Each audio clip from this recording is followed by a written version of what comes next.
শুভ সকাল সবাইকে।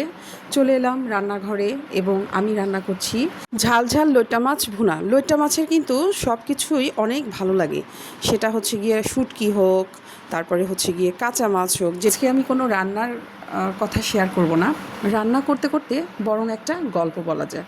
তো আমি এখানে হচ্ছে গিয়ে শোনাবো তিনজন নারীর গল্প। তিনজনই আলাদা জীবনযাপন করেন, আলাদা পরিবেশে বড় হয়েছেন, কিন্তু তিনজনেরই জীবনের লক্ষ্য ছিল একটাই, নিজেকে প্রমাণ করা। তো এই গল্পের ভেতর দিয়ে আর কি আপনারা যারা শুনবেন তারা পাবেন অনেক সাহস, আশা আর নিজের উপরে বিশ্বাস রাখার বার্তা। তো আমি প্রথমেই একজনকে বেছে নিব, যার নাম হচ্ছে গিয়ে রুনা।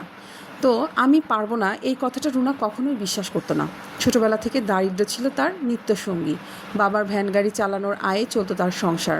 স্কুলের বই কেনার টাকাও তার ছিল না, কিন্তু স্বপ্ন ছিল আকাশ ছোঁয়ার। রুনা যখন ক্লাস 9-এ পড়ত, তখন তার বাবা ঠিক করলো তাকে বিয়ে দিবে। মেয়ে মানুষ, বেশি পড়লে লাভ কী, এই কথাটা বারবার তাকে বলা হতো। কিন্তু রুনার মা বলতেন, মেয়ে, দুনিয়া তোকে থামিয়ে দিতে চাইবে, কিন্তু তুই কিন্তু কান দিস না, তুই পড়, স্বপ্ন দেখ, এক সময় সময় বদলাবেই। রুনা তার মায়ের কথা রাখলো। স্কুলে পড়তে পড়তে মানুষের বাসায় কাজ করতো, কষ্ট হলেও পড়া ছাড়েনি। পরীক্ষায় ভালো রেজাল্ট করে কলেজে ভর্তি হলো, তারপর সে বৃত্তি পেল। আজ সে নার্স হয়ে মানুষের সেবা করছে। তার নিজের গ্রামে একটা ফ্রি মেডিকেল ক্যাম্প সে চালায়। রুনা বলে, আমার এই পথ চলা যদি আরেকটা মেয়ের জীবন বদলায়, সেটাই হবে আমার সার্থকতা। তো এই গল্প যেটা আমাদের শেখায় সেটা হচ্ছে, দারিদ্র্য কোনো বাধা না, সাহস আর স্বপ্নই হচ্ছে বড় সম্পদ। দ্বিতীয় গল্পটা হচ্ছে বাল্যবিয়েকে না বলা সুমির গল্প। সুমি শুধু একটা মেয়ে নয়, সুমি একটা অনেকগুলো মেয়ের একটা প্রতিচ্ছবি। গ্রামে বড় হওয়া মেয়েদের খুব কম বয়সে বিয়ে দেওয়া হতো। সুমির ক্ষেত্রে তাই হলো। ক্লাস 7 পাস করতেই পরিবার তার বিয়ের কথা বলে।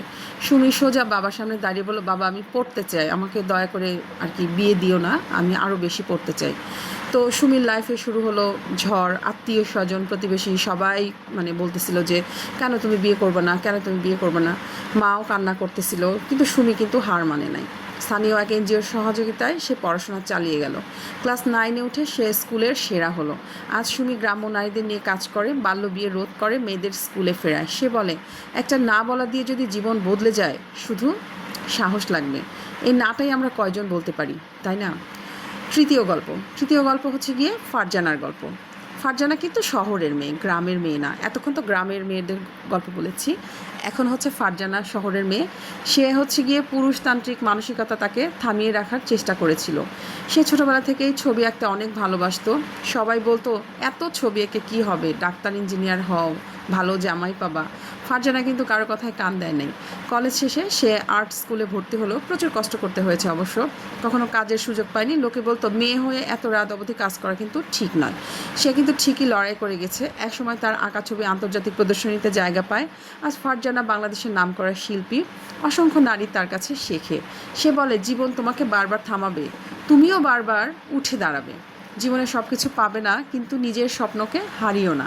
তো এই গল্প আমাদের যা শেখায়, স্বপ্নের জন্য লড়াই করলে সাফল্য একদিন আসবেই। কি শিখলেন?